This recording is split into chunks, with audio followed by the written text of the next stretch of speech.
Bonjour, bonsoir. Nous allons continuer la lecture de La crise du monde moderne de René Guénon, en essayant de faire une petite analyse euh, contemporaine par rapport aux propos de l'auteur de René Guénon dans les années, à la fin des années 40, au milieu des années 40, et transposer ce qu'il dit à notre époque. Donc pour voir que ces propos sont on ne peut plus d'actualité euh, si on analyse les événements actuels de cette société moderne qui arrive en fin de cycle, en fin de cycle au niveau du Kali Yuga. Donc avec tout ce que ça engendre comme chaos, comme détresse, comme anarchie, on va dire. Donc le chapitre 3, c'est connaissance et action. Nous considérons maintenant, d'une façon plus particulière, un des principaux aspects de l'opposition qui existe actuellement entre l'esprit oriental et l'esprit occidental, et qui est, plus généralement, celle de l'esprit traditionnel et de l'esprit anti-traditionnel. Pour reprendre les propos de la fois dernière, donc c'est pas plus une opposition entre Occident et Orient qu'une opposition entre tradition et anti-tradition. Donc on peut avoir un esprit occidental tout en étant au fin fond de la Chine ou des Émirats arabes unis ou que sais-je. Et on peut garder un esprit traditionnel alors qu'on est aux États-Unis. L'un n'empêche pas l'autre. Ça se positionne vraiment à des niveaux plus hauts que, que le niveau géographique, on va dire.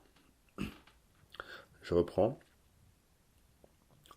Celle de l'esprit traditionnel et de l'esprit anti-traditionnel, ainsi que nous l'avons expliqué.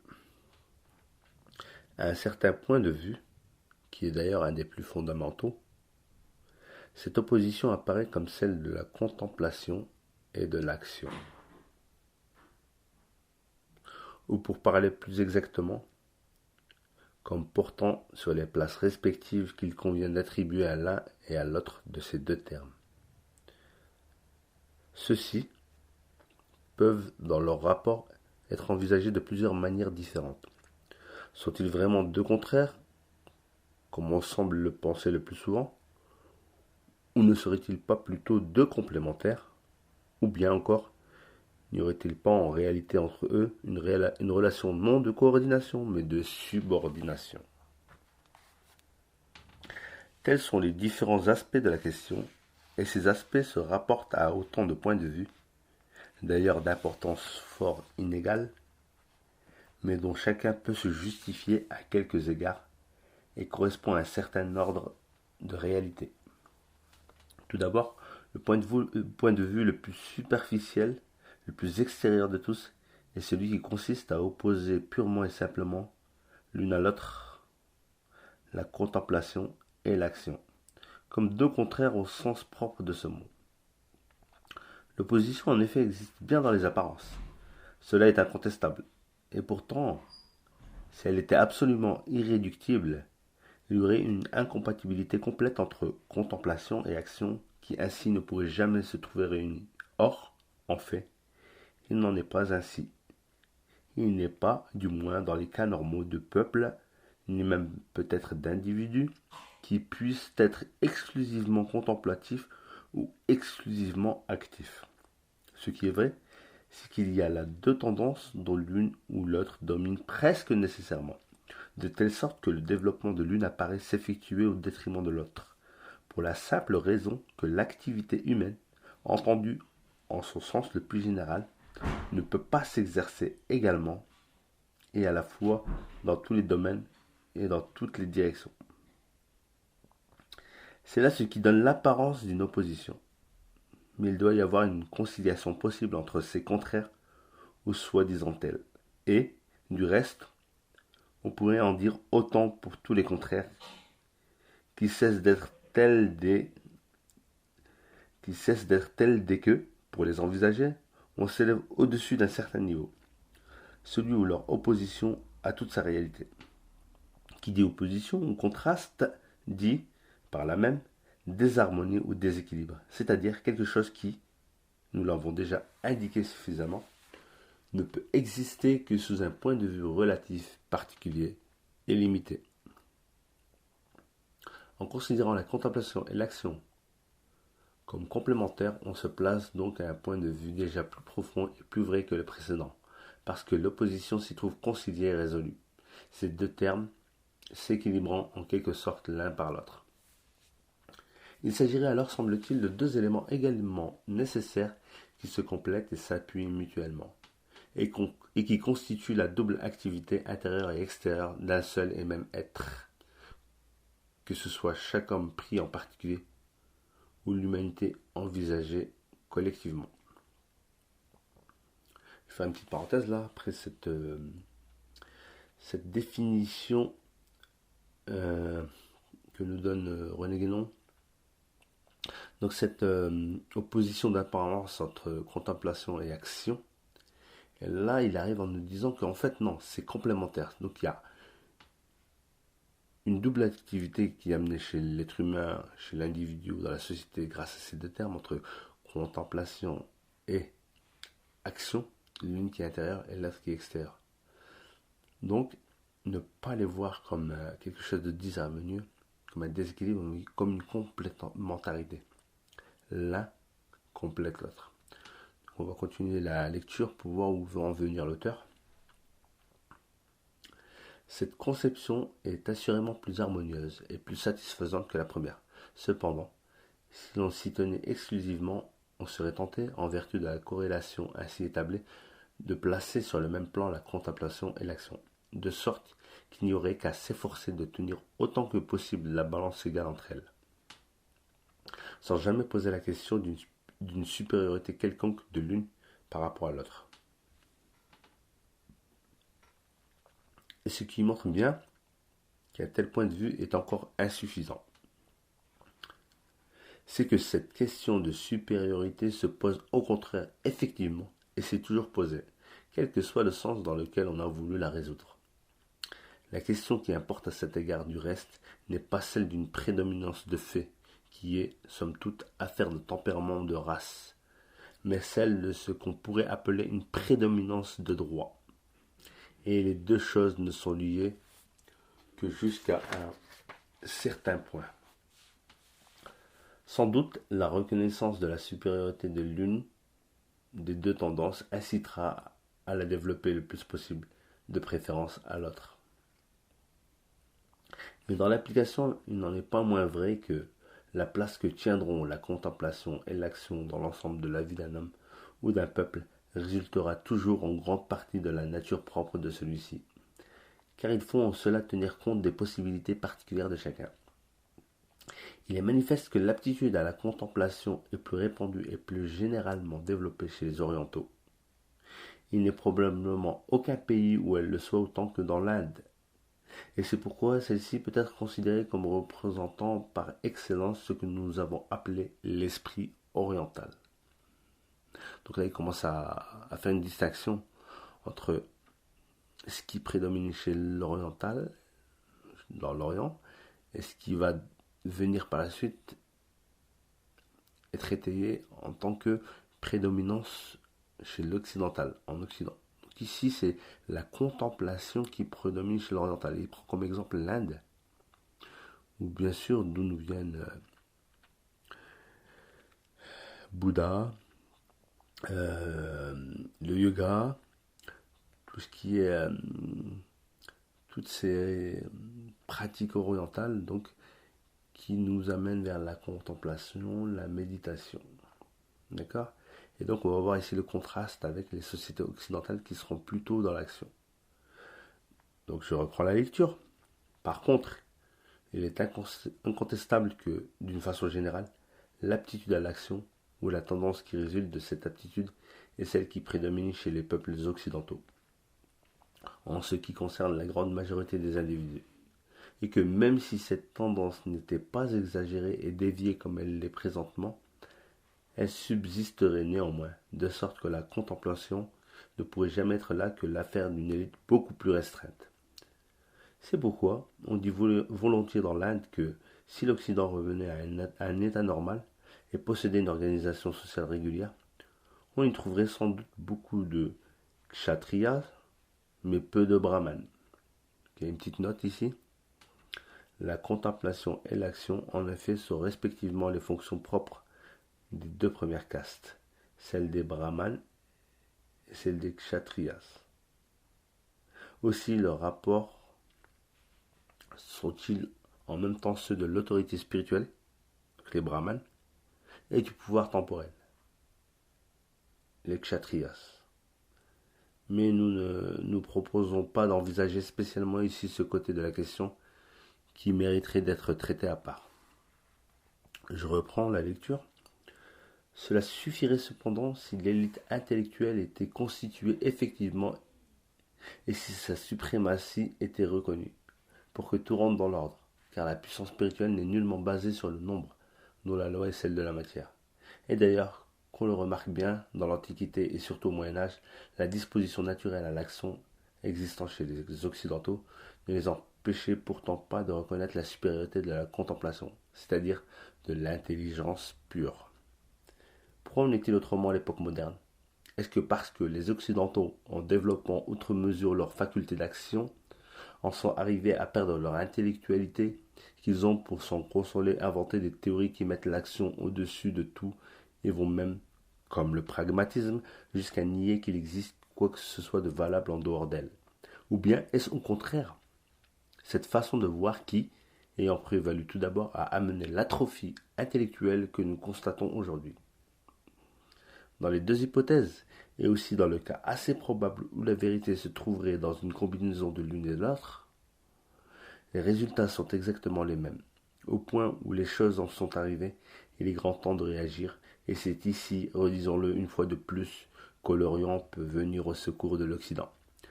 Si toutefois celui-ci le veut bien. Non pour lui imposer des conceptions qui lui sont étrangères, comme certains semblent le craindre, mais bien pour l'aider à retrouver sa propre tradition dont il a perdu le sens. On pourrait dire que l'antithèse de l'Orient et de l'Occident, dans l'état présent des choses, consiste en ce que l'Orient maintient la supériorité de la contemplation sur l'action, tandis que l'Occident moderne affirme au contraire la supériorité de l'action sur la contemplation. Donc ici, je vais refaire une petite parenthèse. On le voit très bien. Dans quel pays y a-t-il encore cette tradition, cette intellectualité, cette habitude de la contemplation, si ce n'est les pays qui sont dits les pays d'Orient? C'est vrai. On va prendre les Chinois, on va prendre les Indiens, on va prendre les pays de l'islam. C'est des endroits où il y a encore cette prévalence à la contemplation, à la prière, à la méditation. Alors que si on prend les pays d'Occident, les États-Unis en premier par exemple, c'est plutôt l'action qui prédomine. Et c'est pour cela que, grâce à cet excès d'action, ils ont pris le dessus, le pas sur ceux qui sont dans la contemplation. Ça ne veut pas dire qu'ils sont supérieurs. Ça veut dire que grâce à cet excès d'action, ils ont pu développer une façon de dominer ceux qui sont dans la contemplation, dans l'intellectualité pure. Et donc ils mettent la matière, la quantité, au-dessus de la qualité, au-dessus de la contemplation et de la spiritualité. Donc je reprends ici la lecture.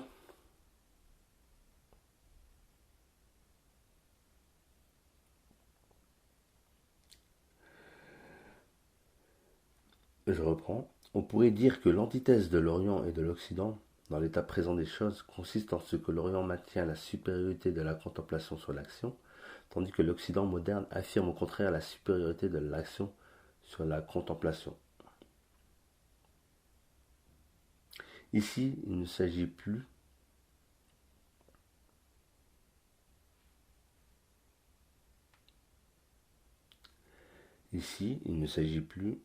comme lorsqu'on parlait simplement d'opposition ou de complémentarité, ou de complémentarisme même, donc d'un rapport de coordination entre les deux termes en présence. Il ne s'agit plus, disons-nous, de points de vue dont chacun peut avoir sa raison d'être et être accepté tout au moins comme l'expression d'une certaine vérité relative. Un rapport de subordination étant irréversible par sa nature même, les deux conceptions sont réellement contradictoires, donc exclusives l'une de l'autre, de sorte que forcément, dès que l'on admet qu'il y a effectivement subordination, l'une est vraie et l'autre est fausse. Avant d'aller au fond même de la question, remarquons encore ici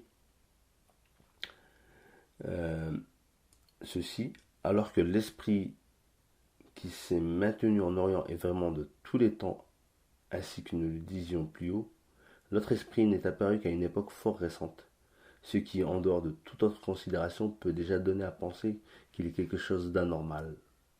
Cette impression est confirmée par l'exagération même où tombe, en suivant la tendance qui lui est propre, l'esprit occidental moderne qui, non content de proclamer en toute occasion la supériorité de l'action, en est arrivé à en faire sa préoccupation exclusive et à dénier toute valeur à la contemplation, dont il ignore ou méconnaît d'ailleurs entièrement la véritable nature. Au contraire, les doctrines orientales, tout en affirmant aussi nettement que possible la supériorité et même la transcendance de la contemplation par rapport à l'action, n'en accordent pas moins à celle-ci sa place légitime et reconnaissent volontiers toute son importance dans l'ordre des contingences humaines. Ici une petite note.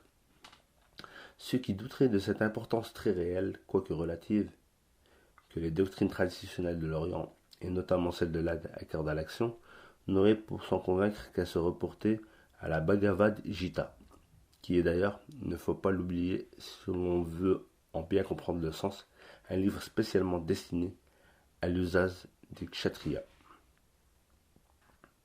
Je reprends la lecture dans le livre, dans ce chapitre Connaissance et Action.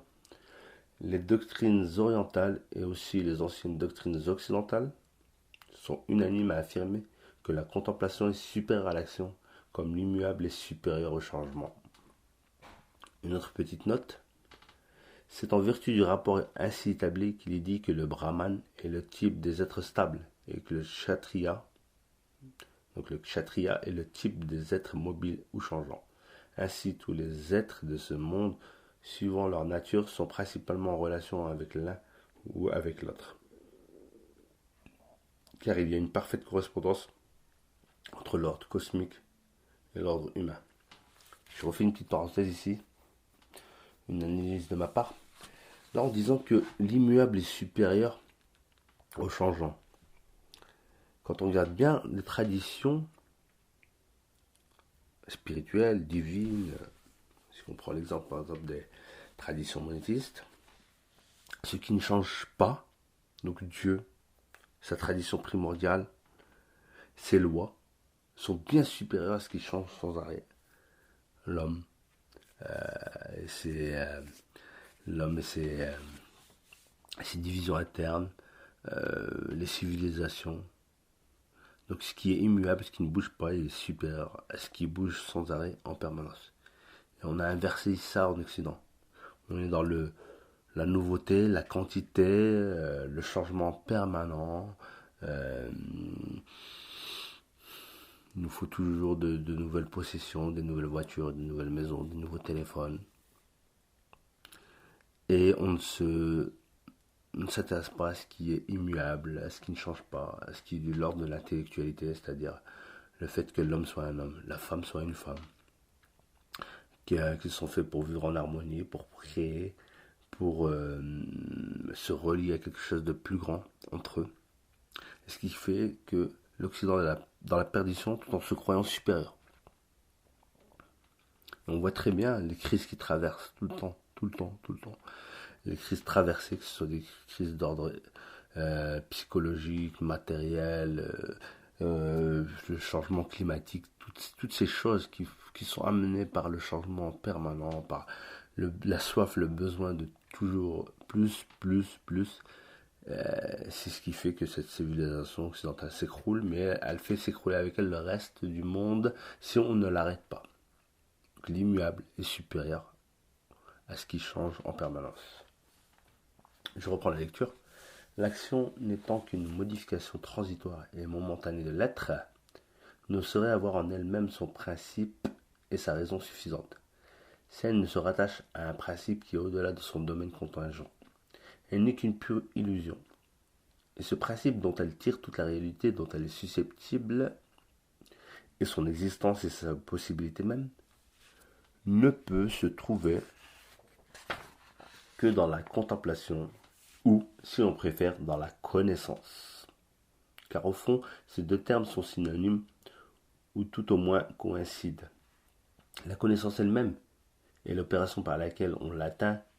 Nous ne pouvons en aucune façon être séparés. Ici une petite note. Il faut noter en effet, comme conséquence du caractère essentiellement momentané de l'action, que dans le domaine de celle-ci, les résultats sont toujours séparés de ce qui les produit, tandis que la connaissance, au contraire, porte son fruit en elle-même.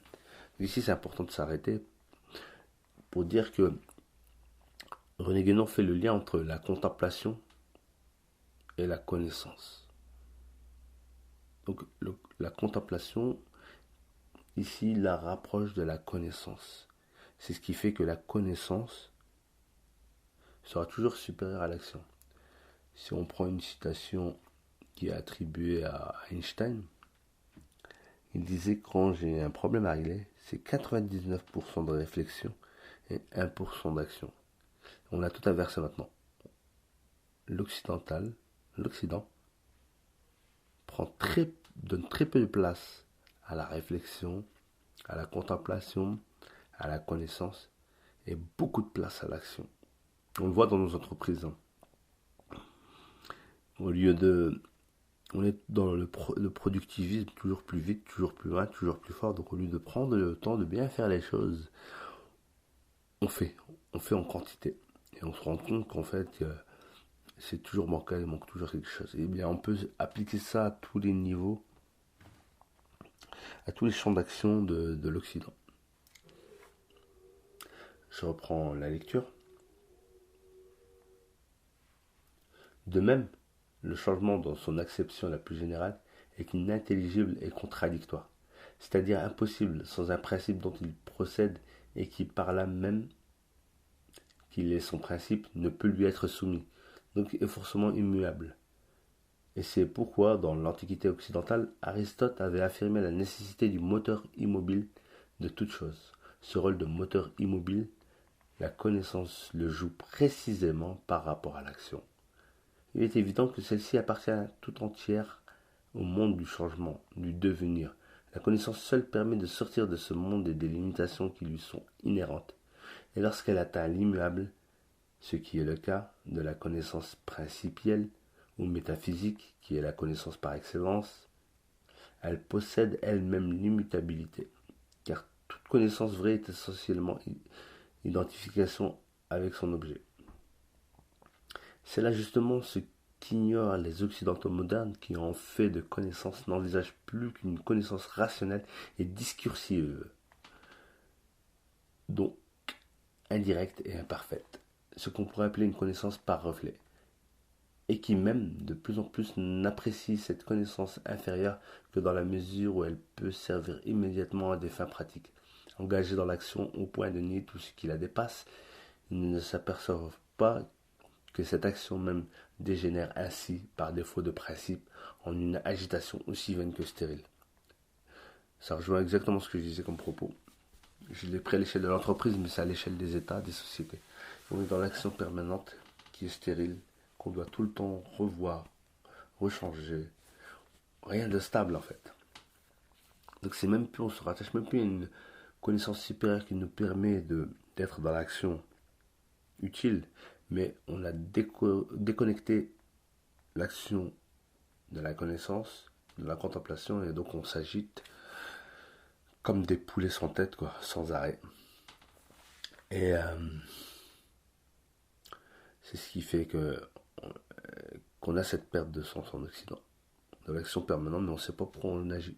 Alors que si on était relié à quelque chose de supérieur, une connaissance métaphysique ou principielle, comme le dit l'auteur, on saurait pourquoi on avance et où on va.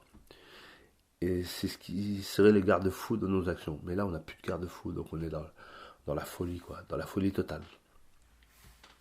C'est bien là, en effet, le caractère le plus visible de l'époque moderne.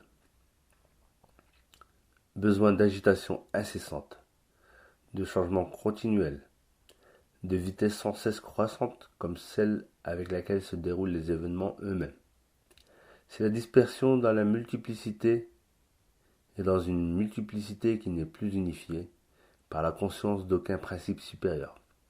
C'est dans la vie courante comme dans les conceptions scientifiques, l'analyse poussée à l'extrême, le morcellement indéfini, une véritable désagrégation de l'activité humaine dans tous les ordres où elle peut encore s'exercer, et de là l'inaptitude à la synthèse, l'impossibilité de toute concentration, si frappante aux yeux des orientaux.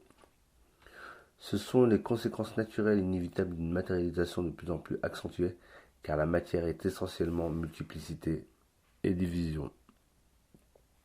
Et c'est pourquoi, disons-le, en passant, tout ce qui en procède ne peut engendrer que des luttes et des conflits de toutes sortes, entre les peuples comme entre les individus. Plus on s'enfonce dans la matière, plus les éléments de division et d'opposition s'accentuent et s'amplifient. Inversement, plus on s'élève vers la spiritualité pure, plus on s'approche de l'unité, qui ne peut être pleinement réalisée que par la conscience des principes universels. Donc là, j'en fais une petite parenthèse. Ça revient exactement à ce que je disais précédemment. Donc, l'action perpétuelle, sans arrêt, toujours plus loin, c'est ce qui crée la division. Donc s'enfoncer dans la matière crée la division. S'élever vers la connaissance, vers la spiritualité, crée l'unité. C'est ce qu'il faut retenir de ce dernier passage. Je reprends. Ce qui est le plus étrange, c'est que le mouvement et le changement sont véritablement recherchés pour eux-mêmes, et non en vue d'un but quelconque auquel ils peuvent conduire. Et ce fait résulte directement de l'absorption de toutes les facultés humaines par l'action extérieure dont nous signalions tout à l'heure le caractère momentané. C'est encore la dispersion envisagée sous un autre aspect et à un stade plus accentué. C'est, pourrait-on dire, comme une tendance à l'instantanéité, ayant pour limite un état de pur déséquilibre qui, s'il pouvait être atteint, coïnciderait avec la dissolution finale de ce monde. Et c'est encore un des signes les plus nets de la dernière période du Kali Yuga. Exactement ce que je disais au début de mon propos. Et je reviens sur ce que je disais tout à l'heure. On veut toujours la dernière voiture, le dernier téléphone, le dernier changement, la dernière évolution, la dernière mission, la dernière série, la dernière maison, le dernier petit objet high-tech qui ne sert à rien. Mais sans but précis en fait. On ne fait pas ça pour nous amener vers quelque chose de précis. Non, c'est le changement pour le changement. Et donc ça crée cette instabilité en nous-mêmes qui nous précipite vers la fin de cette période du Kali Yuga, mais à l'échelle planétaire. Je reprends. Sous ce rapport aussi, la même chose se produit dans l'ordre scientifique. C'est la recherche pour la recherche, beaucoup plus encore que pour les résultats partiels et fragmentaires auxquels elle aboutit. C'est la succession de plus en plus rapide de théories et d'hypothèses sans fondement qui, à peine édifiées, s'écroulent pour être remplacées par d'autres qui dureront moins encore. Véritable chaos au milieu duquel il serait vain de chercher quelques éléments définitivement acquis, si ce n'est une monstrueuse accumulation de faits et de détails qui ne peuvent rien prouver ni rien signifier. Nous parlons ici, bien entendu, de ce qui concerne le point de vue spéculatif, dans la mesure où il subsiste encore pour ce qui est des applications pratiques. Il y a au contraire des résultats incontestables, et cela se comprend sans peine puisque ces applications se rapportent immédiatement au domaine matériel et que ce domaine est précisément le seul où l'homme moderne puisse se vanter d'une réelle supériorité. Il faut donc s'attendre à ce que les découvertes, ou plutôt les inventions mécaniques et industrielles, aillent encore en se développant et en se multipliant de plus en plus vite, elles aussi, jusqu'à la fin de l'âge actuel, et qui sait si, avec les dangers de destruction qu'elles portent en elles-mêmes, elles ne seront pas un des principaux agents de l'ultime catastrophe si les choses en viennent à un tel point que celle-ci ne puisse être évitée. une petite parenthèse. Exactement. On recherche pour rechercher, pas pour trouver. Et si une théorie est élaborée, une théorie vient la détruire juste derrière. Et c'est ce qui nous précipite vers la fin. On l'a déjà vu, par exemple, avec l'invention de l'arme atomique qui a été utilisée au moins à Hiroshima et Nagasaki. Et donc, si on va de plus en plus loin dans l'invention de matériel, de choses de plus en plus destructrices, c'est ce qui va peut-être nous précipiter vers notre fin le plus rapidement possible. Donc on ne cherche pas pour un but précis, on ne cherche et on invente et on ne fait de création matérielle. Donc ce qui fait la supériorité de l'Occident, le matériel, la quantité, que pour elle-même en fait. Sa valeur intrinsèque à cette recherche, à cette invention, à ces évolutions en permanence, c'est juste le fait de rechercher, de créer de nouvelles technologies, de créer de nouvelles choses, mais sans but final pour tout le monde. Je reprends. En tout cas, on éprouve très généralement l'impression qu'il n'y a plus dans l'état actuel, aucune stabilité. Mais tandis que quelques-uns sentent le danger et essayent de réagir, la plupart de nos contemporains se complaisent dans ce désordre où ils voient comme une image extériorisée de leur propre mentalité. Il y a en effet une exacte correspondance entre un monde où tout semble être en pur devenir, où il n'y a plus aucune place pour l'immuable et le permanent, et l'état d'esprit des hommes qui font consister toute réalité dans ce même devenir, ce qui implique la négation de la véritable connaissance, aussi bien que de l'objet même de cette connaissance. Nous voulons dire des principes transcendants et universels.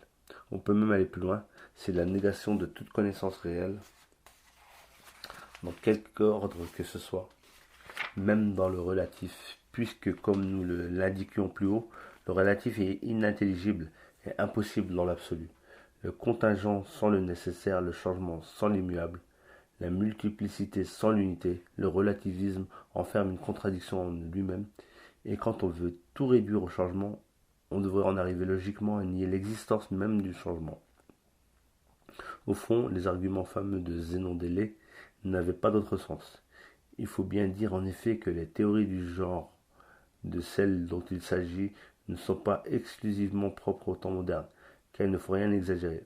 On peut en trouver quelques exemples dans la philosophie grecque et le cas d'Héraclite avec son écoulement universel est le plus connu à cet égard. C'est même ce qui amena les Éléates à combattre ces conceptions aussi bien que celles des atomistes par une sorte de réduction à l'absurde. Dans l'Inde même, il s'est rencontré quelque chose de comparable, mais bien entendu à un autre point de vue que celui de la philosophie. Certaines écoles bouddhiques, en effet, présentèrent aussi le même caractère, car une de leurs thèses principales était celle de la dissolubilité de toute chose. Ici, il y a une petite note. Peu de temps après son origine, le bouddhisme dans l'Inde devint associé à une des principales manifestations de la révolte des Kshatriyas contre l'autorité des Brahmanes. Et comme il est facile de le comprendre, d'après les indications qui précèdent, il existe d'une façon générale un lien très direct entre la négation de tout principe immuable et celle de l'autorité spirituelle, entre la réduction de toute réalité au devenir et l'affirmation de la suprématie du pouvoir temporel dans le domaine propre et le monde de l'action.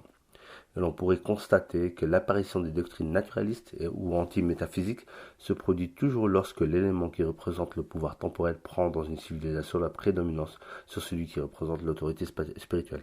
Ça, c'est ce que dit souvent Guénon. C'est que quand il y a une révolution du pouvoir temporel contre le pouvoir spirituel, c'est là que les choses se dégradent. On l'a vu à travers maintes révolutions, que ce soit les Kshatriyas qui se sont révoltés contre les Brahmanes, donc parmi les castes chez les hindous anciens, ou alors on peut prendre un exemple plus récent, la Révolution française par exemple, quand le pouvoir temporel, donc que ce soit les bourgeois ou leurs alliés, avec l'aide du peuple, en manipulant le peuple, ou en utilisant le peuple si on veut, on poussait à la révolte contre le clergé et le roi, et ont tout renversé, ont tout bouleversé. Donc Voilà, c'est à ce moment-là que l'inversion des choses se fait et que le cycle s'accélère. Je reprends la lecture. Seulement, ces théories n'étaient alors que des exceptions, et de telles révoltes contre l'esprit traditionnel qui ont pu se produire pendant tout le cours du Kali Yuga n'avaient en somme qu'une portée assez limitée. Ce qui est nouveau, c'est la généralisation de semblables conceptions, telles que nous la constatons dans l'Occident contemporain. Il faut noter aussi que les philosophies du devenir, sous l'influence de l'idée très récente de progrès, ont pris chez les modernes une forme spéciale, que les théories du même genre n'avaient jamais eue chez les anciens. Cette forme, susceptible d'ailleurs de variétés multiples, est ce que l'on peut d'une façon générale désigner par le nom d'évolutionnisme. Nous ne reviendrons pas sur ce que nous avons déjà dit ailleurs à ce sujet. Nous rappellerons seulement que toute conception qui n'admet rien d'autre que le devenir est nécessairement par là même une conception naturaliste, appliquant comme telle une négation formelle de ce qui est au-delà de la nature, c'est-à-dire du domaine métaphysique, qui est le domaine des principes immuables et éternels. Donc ici, René Guénon s'attaque, comme il s'est attaqué par ailleurs dans d'autres écrits de sa part, au darwinisme, à l'évolutionnisme, au naturalisme, qui est venu pour effacer toute notion de métaphysique. Si on nous dit que nous sommes des animaux qui évoluons, qu'on n'a pas été créés, eh bien, on se coupe du spirituel, de Dieu, de métaphysique, et finalement, c'est la loi du plus fort, on peut faire ce qu'on veut, on ne sera pas jugé. D'accord?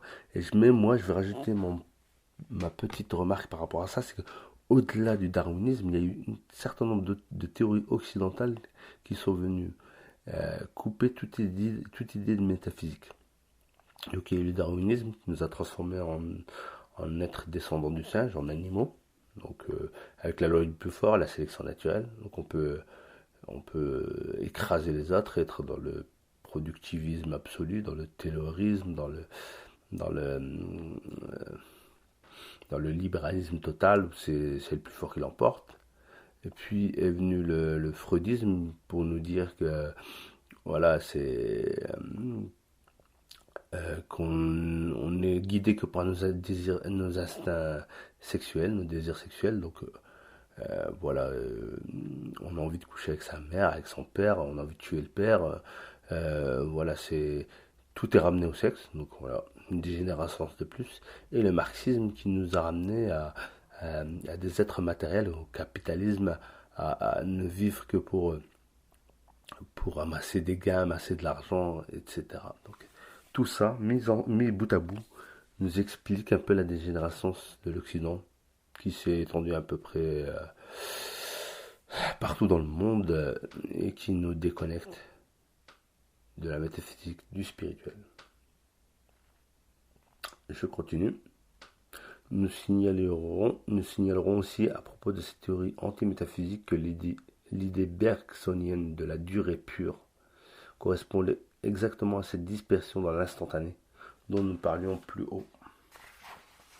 La prétendue intuition qui se modèle sur le flux incessant des choses sensibles, loin de pouvoir être le moyen d'une véritable connaissance, représente en réalité la dissolution de toute connaissance possible.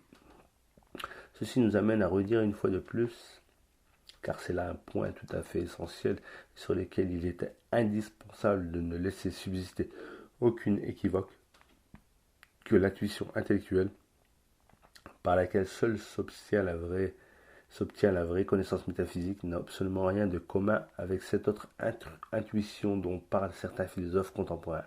Celle-ci est de l'ordre sensible, elle est proprement infrarationnelle, tandis que l'autre, qui est l'intelligence pure, est au contraire suprarationnelle.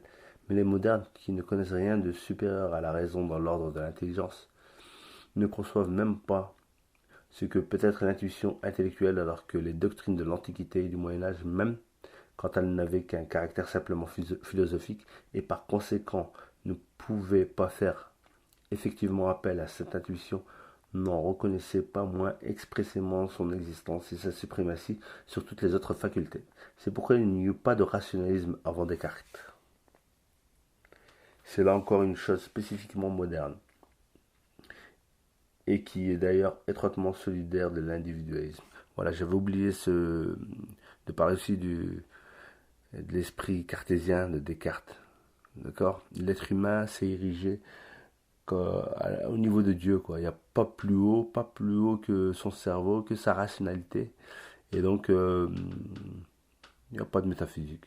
Il n'y a pas de vie après la mort. Il n'y a pas de spiritualité existante. L'être humain est un animal qui doit consommer, satisfaire ses besoins sexuels. Il est supérieur à tout et rien n'est au-dessus de lui. C'est ce qui cause notre perte, c'est ce qui nous met dans ce monde putride, enfin en tout cas c'est mon avis, et désagréable, qui est voué à l'échec, mais à l'échec total, en emportant avec lui beaucoup de personnes malheureusement. Dieu nous en préserve. Euh, donc je reprends pour finir. C'est là encore une chose spécifiquement moderne et qui est d'ailleurs étroitement solidaire de l'individualisme, puisqu'elle n'est rien d'autre que la négation de toute faculté d'ordre supra-individuel.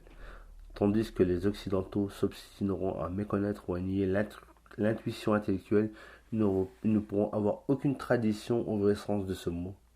Ils ne pourront non plus s'entendre avec les authentiques représentants des civilisations orientales dans lesquelles tout est comme suspendu à cette intuition immuable et infaillible en soi, et unique point de départ de tout développement conforme aux normes traditionnelles.